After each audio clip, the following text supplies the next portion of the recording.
Les condamnations s'accumulent pour l'ancien Premier ministre pakistanais Imran Khan. Il a été condamné avec sa femme à 17 ans de prison pour corruption. Pour le chef de l'opposition, l'armée fait tout pour l'empêcher de revenir au pouvoir. Nous en parlons avec vous, Ondine de Gaulle, depuis Islamabad. Bonjour. De quoi est-il question cette fois-ci? Bonjour. Effectivement, c'est une affaire de corruption qui concerne des cadeaux reçus de la part du prince héritier saoudien lors d'une visite officielle de l'ex-premier ministre en mai 2021. C'est l'agence anticorruption du Pakistan qui avait déposé une plainte en juillet dernier contre le couple. Selon l'accusation, ces cadeaux ont été sous-évalués puis revendus à un prix bien supérieur. Pendant la procédure, le parquet a affirmé qu'Imran Khan avait conservé un ensemble de bijoux et de montres de luxe estimés à environ 243 000 euros.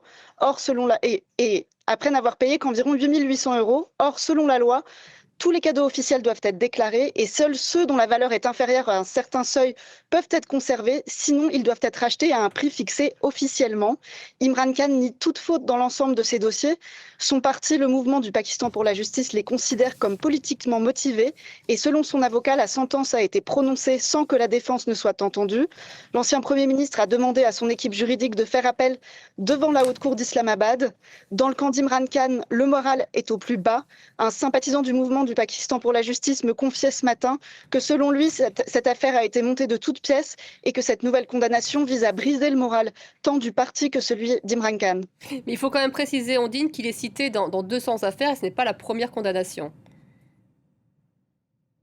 Effectivement, Imran Khan et son parti sont actuellement très isolés depuis qu'il a été destitué de son poste de Premier ministre en avril 2022 par une motion de censure, après avoir perdu le soutien de ses alliés et surtout de l'armée, qui a renforcé son rôle dans la vie politique du pays au cours des dernières années.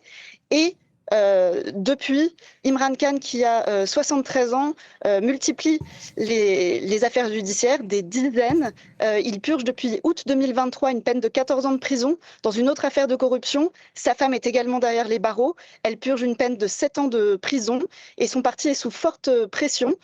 Toutes ces procédures judiciaires vont de la corruption à des accusations liées à l'antiterrorisme et à des violations de secret d'État.